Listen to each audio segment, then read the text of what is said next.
नमस्कार विद्यार्थी मित्रों, धोरण 12 आंकड़ाशास्त्र विभाग 1 में आज આપણે પ્રકરણ 4 સામયિક શ્રેણીની ચર્ચા કરીશું।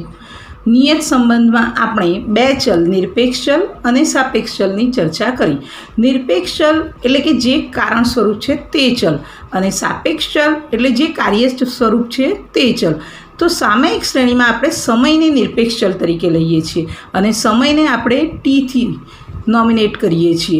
એ જ રીતે સાપેક્ષ ચલ કે જે કાર્ય સ્વરૂપ છે જેનો વિશિષ્ટ રીતે અભ્યાસ કરવામાં આવે છે એક સમયના ગાળામાં અને તેને આપણે YT થી દર્શાવીએ છીએ। હવે આપણે સામયિક શ્રેણીનો અર્થ લઈશું। અર્થ અમુક સમયાંતરે એકત્રિત કરેલી અને સમય અનુસાર ગોઠવવામાં આવતી આંકડાકીય માહિતીને સામયિક શ્રેણી કહેવામાં આવે છે। એટલે કે અમુક સમયના અંતરે કોઈ માહિતી આપણે એકત્રિત કરીએ અને તેને સમય અનુસાર ગોઠવીએ અને જે આંકડાકીય માહિતી આપણને પ્રાપ્ત થાય છે તેને સામયિક શ્રેણી કહેવામાં આવે છે। સામયિક શ્રેણીમાં એક નિશ્ચિત સમયાંતરે બદલાતા ચલની માહિતી દર્શાવવામાં આવે છે। સામયિક શ્રેણીમાં શું કરીએ છીએ આપણે એક નિશ્ચિત સમયના અંતરે જે ચલ બદલાય છે તેની માહિતી આપણે દર્શાવીએ છીએ। હવે તેની વ્યાખ્યા જોઈએ कि नियत समय लेवामां आवेला अवलोकनोना समूहने सामयिक श्रेणी कहे छे। चोक्कस समय एक चोक्कस समयना गाळामां आपणे कोई अवलोकनो लईए छीए ने ते अवलोकनोनो जे समूह छे तेने आपणे सामयिक श्रेणी कहीए छीए। हवे सामयिक श्रेणीना उपयोगो जोई लईए कि तेनुं शुं महत्व छे। तो भूतकाळनी परिस्थिति जाणी शकाय छे अने ते परथी चलननो प्रकार अने माप मेळवी शकाय छे। आपणे सामयिक श्रेणीनो उपयोग करी भूतकाळनी जे परिस्थिति हती ते जाणी शकीए छीए अने ते परथी आपणे चलननो प्रकार अने माप मेळवी शकीए छीए। बीजो छे भविष्यनी अंदाजित किंमतथी अगत्यना निर्णयो लई शकाय छे तेमज उद्योगनी के सरकारनी नीति घडवामां सरळता रहे छे।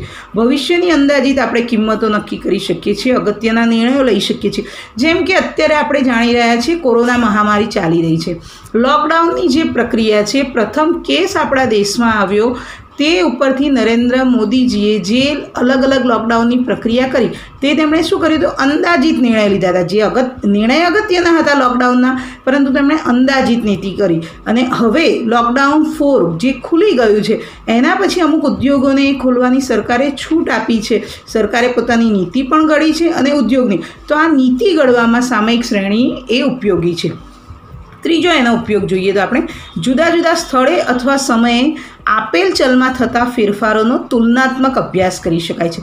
तुलनात्मक अभ्यास आपणे करी शकीए छीए अलग अलग स्थळनो समयनो आपणा चलनो आपणे आपणो अभ्यास ज लई लईए। प्रथम परीक्षामां मेळवेला गुण, बीजी परीक्षामां मेळवेला गुण आ बंनेनो एक ज विद्यार्थीनो जे मार्क्स आवे छे तेनी तुलना करीशुं तो ए अभ्यास करी शकाय छे।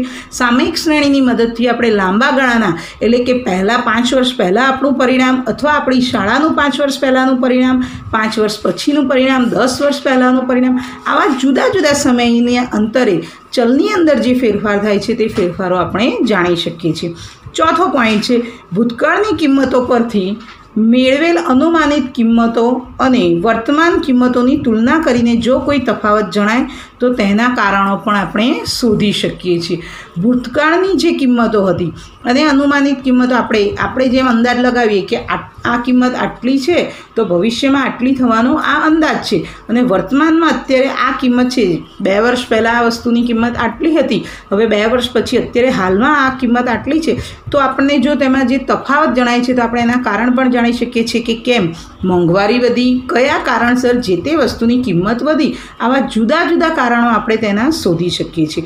હવે ખાસ મહત્વનું છે સામયિક શ્રેણીના ઘટકો।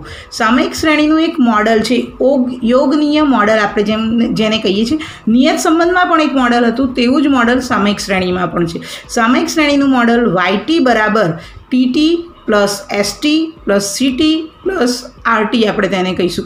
હવે તેના જે આ TT, ST, CT, RT શું છે આ જુદા જુદા ઘટકો વિશે આપણે ચર્ચા કરીશું। સામયિક શ્રેણીના ઘટકો જોઈ લઈએ તો પ્રથમ ઘટક છે દીર્ઘકાલીન ઘટક અથવા વલણ। જેને કહેવામાં આવે છે તે લાંબા ગાળાની અસર દર્શાવે છે અને તે અસર કેવી હોય છે? સ્થાયી. સમયના એક ગાળામાં કોઈ વસ્તુના ભાવમાં, કોઈ ચક્રમાં જે લાંબા ગાળાની અસર જોવા મળે છે, જેમ કે ભારતની વસ્તીનો વધારો આપણે જોઈ લઈએ, મોબાઈલના ઉત્પાદનને જોઈ લઈએ, તો જેમાં સતત લાંબા ગાળે જેમાં સતત વધારો જોવા મળતો હોય ને એ કેવો હોય? સતત હોય, એટલે કે સ્થાયી અસર હોય, તો તેને આપણે દીર્ઘકાલીન ઘટક કહીએ છીએ અથવા વલણ કહીએ છીએ. વલણને ટ્રેન્ડ પણ કહેવામાં આવે છે. તેથી તેને સંજ્ઞા ટી એટલે સામયિક શ્રેણીનો ટી છે અને કેપિટલ ટી જેને ટ્રેન્ડ કહેવામાં આવે છે તેનાથી આપણે દર્શાવીએ છીએ. બીજો ઘટક છે મોસમી ઘટક. મોસમી ઘટક ઉપર બે પરિબળો અસર કરે છે. એક છે કુદરતી પરિબળો અને બીજા છે માનવ સર્જિત પરિબળો. કુદરતી પરિબળો એટલે સિઝનલ. શિયાળાની અંદર ઠંડી વસ્તુઓ, ઠંડા કપડાં એ વધારે વેચાય, ઉનાળાની અંદર ગરમ કપડાનું વધારે વેચાણ થાય, તો આ કુદરતી પરિબળો થશે. અને માનવ સર્જિત પરિબળો કે જેની અંદર માનવે કોઈ સર્જન કર્યું હોય, માનવની હડતાળના કારણે કોઈ વસ્તુની અસર થાય અને જે પરિબળો ઇફેક્ટ થાય છે, કોઈ વસ્તુના ભાવમાં ફેરફાર થાય છે, તો તેને આપણે મોસમી ઘટકો કહીશું.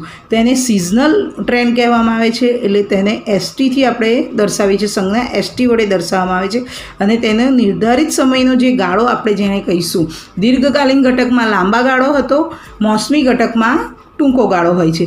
અને તેને જો તેનું સિઝનલ ઘટક શોધવાનો હોય તો એસટી બરાબર વાયટી જે કુલ છે ચલરાશિ તે માઇનસ કૌંસમાં TT plus CT plus RT કૌંસ પૂરો.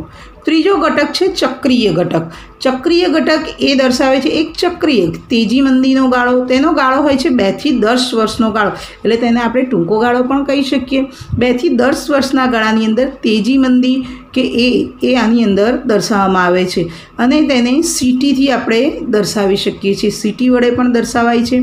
અને સીટી બરાબર વાયટી માઇનસ કૌંસમાં TT plus ST plus RT. ચોથો ઘટક છે યાદચ્છિક અથવા અનિયમિત ઘટક. જે ઘટકો આગળના ઘટકોમાં જે ફેરફાર થતા હતા તે ચોક્કસ હતા, પરંતુ કોઈક આકસ્મિક કારણોસર કોઈ વસ્તુના ભાવ વધે કે ઘટે તો તેને આપણે યાદચ્છિક અથવા અનિયમિત ઘટક કહેવામાં આવશે. અત્યારે કોરોનાનો જે મહામારી ચાલી રહી છે તેના કારણે કોઈ વસ્તુના ભાવમાં ઘટાડો થાય, ટિકિટના દરમાં વધારો થાય, તો આ જે છે એ અચોક્કસ છે, અનિયમિત છે, તેની સ્થિરતા હોતી નથી, તેનું કોઈ ચોક્કસપણું રહેતું નથી. તેથી તેને આપણે યાદચ્છિક ઘટક કહીએ છીએ અથવા અનિયમિત ઘટક કહીએ છીએ. તેને આપણે આરટી વડે દર્શાવીએ છીએ. આરટી બરાબર YT minus TT plus ST plus CT. તમારે આમાં ખાસ આ ઘટકોના નામ યાદ રાખવાના છે સામયિક શ્રેણીમાં. અને સામયિક શ્રેણીનું યોગનીય મોડેલ કયું છે તો એ આપણે યાદ રાખવાનું છે કે વાયટી બરાબર ટીટી એટલે દીર્ઘકાલીન ઘટક, પ્લસ એસટી એટલે મોસમી ઘટક, સીટી એટલે ચક્રીય ઘટક અને આરટી એટલે યાદચ્છિક ઘટક. આ આપણે યોગનીય મોડેલ ધ્યાનમાં રાખવાનું છે. વલણ એ સામયિક શ્રેણીનો મુખ્ય ઘટક છે. તેથી વલણ માપવાની જે જુદી જુદી રીતો છે, વલણ શોધવાની જે જુદી જુદી રીતો છે તેની આપણે ચર્ચા કરીશું. તેમાં પહેલી રીત છે આલેખની રીત. આલેખની રીતના આપણે ફાયદા જોવા જઈશું. તો આલેખની રીત દર વખતે હોય તે જ ફાયદો આલેખની રીતમાં હોય કે સમજવામાં અને વાપરવામાં, એટલે કે ઉપયોગ કરવામાં આલેખની રીત સરળ હોય છે. બીજો ફાયદો એનો છે કે ગાણિતિક સૂત્ર અથવા ગણતરી વગર પણ આપણે વલણની જાણકારી મેળવી શકીએ છીએ કે વલણ કેવું છે તે આપણે જાણી શકીએ છીએ. હવે તેની મર્યાદા કે જુદી જુદી વ્યક્તિઓ જુદા જુદા વક્રો દોરે તેવી શક્યતા રહે છે. તેથી વલણ તેમજ અનુમાનોમાં એકરૂપતા રહેતી નથી. આલેખની રીતને આપણે જાણીએ છીએ કે અલગ અલગ વ્યક્તિ પોતાના પ્રમાણે પ્રમાણ માપ લેશે અને પોતાના પ્રમાણે વક્ર દોરશે. તેથી વક્રો અલગ અલગ આવવાની શક્યતા રહેલી છે. બીજું, અનુમાનિત કિંમતો સંપૂર્ણ રીતે ચોક્કસ હોતી નથી. આલેખની રીતથી જે વલણ આપણે મેળવીએ છીએ તે કિંમતો સંપૂર્ણ રીતે ચોક્કસ હોતી નથી. બીજી રીત છે તે છે ન્યૂનતમ વર્ગની રીત. ન્યૂનતમ વર્ગની રીતનો ફાયદો આપણે જોવા જઈએ તો પહેલું છે કે સંપૂર્ણ ગાણિતિક હોવાથી ભવિષ્યના અનુમાનો વ્યક્તિને સાપેક્ષ બદલાતા નથી. આ રીત કેવી છે? સંપૂર્ણ ગાણિતિક રીત છે, જે આપણે ન્યૂનતમ વર્ગની નિયત સંબંધની અંદર જે y બાર બી શોધવાની રીત હતી, x બાર સહસંબંધમાં આપણે આર શોધવાની રીત હતી તેવી જ આ રીત છે સંપૂર્ણ ગાણિતિક રીત છે. તેથી એના અનુમાનો જે પણ ભવિષ્યને લગતા કોઈ પણ વ્યક્તિ કરે છે તો જવાબ એક જ સરખો આવે છે, અલગ અલગ વ્યક્તિએ તે બદલાઈ જતો નથી. બીજું છે વલણની કિંમતો સમીકરણમાંથી મેળવવામાં આવતી હોવાથી વચગાળાના સમય માટે પણ વલણનું અનુમાન મેળવી શકાય છે. અલગ અલગ સમીકરણથી આપણે કિંમત મેળવીએ છીએ, એટલે 2 વર્ષ અને 3 વર્ષની વચ્ચેનું એટલે કે 2.5 વર્ષનું વલણનું અનુમાન મેળવવું હોય તો પણ મેળવી શકીએ છીએ. એમ વચગાળાના જે પણ સમય છે તેના માટેનું વલણ પણ આપણે મેળવી શકીએ છીએ. તેની મર્યાદા તો વલણ શોધવા માટે લાંબી ગણતરી કરવી પડે છે, કારણ કે ગાણિતિક રીત છે તેથી ગણતરી ખૂબ જ લાંબી કરવી પડે છે.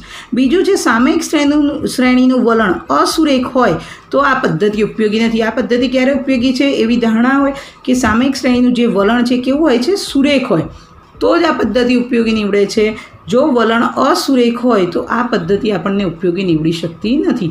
અને ત્રીજી રીત છે ચલિત સરેરાશની રીત. ચલિત સરેરાશની રીતના ગુણ જોઈશું તો આપણે ખાસ આઈએમપી છે ચલિત સરેરાશની રીત, તેના ગુણ અને તેની મર્યાદા. અને મર્યાદા તો ખાસ આઈએમપી છે, વારંવાર પરીક્ષામાં પૂછાયેલી છે. તો આપણે તેના ગુણ જોઈએ કે સરેરાશનો ઉપયોગ કરીને આ રીતથી ટૂંકા ગાળાની અસર મહદઅંશે દૂર થાય છે અને શ્રેણીનું વલણ જોવા મળે છે.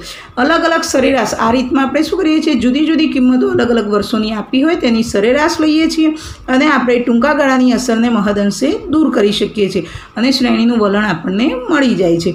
બીજું છે આ રીતમાં પ્રમાણમાં ઓછી અને સરળ ગણતરી હોવાથી સમજવામાં પણ સહેલી છે. સરેરાશ જ લેવાની છે જે આપણે 7મા કે 8મા ધોરણથી કરતા આવ્યા છે. સરેરાશ એટલે કે એક્સ બાર શોધતા આવે છે. અહીંયા એક્સ બાર નથી શોધવાનો, પરંતુ જુદી જુદી કિંમતોની સરેરાશ લેવાની છે. તો સરેરાશ છે તેથી તેની ગણતરી કેવી છે? ઓછી અને પ્રમાણમાં ઓછી અને સરળ ગણતરી છે, તેથી એ સમજવામાં આપણને સહેલી પડે છે. હવે એની મર્યાદા જોઈ લઈએ કે ચલિત સરેરાશનો ગાળો અયોગ્ય પસંદ થવો. ઘણીવાર એવું થાય ચલિત સરેરાશ જે શોધવાની છે તેનો ગાળો જો યોગ્ય પસંદ કરવામાં ન આવે તો આપણે જે વલણ મેળવવાનું છે તેની કિંમત યોગ્ય મળી શકતી નથી. બીજું છે શરૂના તેમજ અંતના અમુક સમયનું વલણ નથી મળતું. સરેરાશ લેવામાં આવે છે, ધારો કે 3 વર્ષ છે તો 1 થી 3 વર્ષનો સરવાળો કરી જે કિંમતો આપી છે તેનો સરવાળો કરી ભાગ્યા 3 કરીશું, આ સરેરાશ મેળવી કહેવાય. હવે જે કિંમત આપણને મળી રહી છે તે આપણે વચ્ચે મૂકી દઈશું. એટલે ક્યાં મૂકીશું? જ્યાં 2 છે બીજું વર્ષ છે તેની સામે, એટલે કે પહેલા વર્ષની કિંમત મળતી આપણને નથી. એ જ રીતે અંતમાં પણ જ્યારે આપણે જુદી જુદી કિંમતો એમ સ્ટેપ બાય સ્ટેપ તમે લેતા જશો તો છેલ્લી કિંમત નથી મળતી. એમ જ્યારે 3 વર્ષ હોય, 4 વર્ષ હોય, 5 વર્ષ હોય એમ આપણને અલગ અલગ કિંમતો નથી મળતી. એટલે કે શરૂ અને અંતના અમુક સમયનું વલણ આપણે મેળવી શકતા નથી. ત્રીજું છે ભવિષ્યના અનુમાન માટે કોઈ ચોક્કસ પદ્ધતિ એ ચલિત સરેરાશની રીતમાં નથી. એટલે કે ચોક્કસ પદ્ધતિનો અભાવ છે ભવિષ્યનું જો અનુમાન મેળવવું હોય તો અહીંયા સામયિક શ્રેણીમાં આપણે થિયરીને લગતા જેટલા પણ પોઈન્ટ છે તે પોઈન્ટોનો આપણે ઉપયોગ કરી અને તેની ચર્ચા કરી લીધી છે. હવે આપણે નેક્સ્ટ લેક્ચરમાં દાખલાઓને જોઈશું. તો વિદ્યાર્થી મિત્રો ઘરે રહો, સુરક્ષિત રહો. Till then bye bye.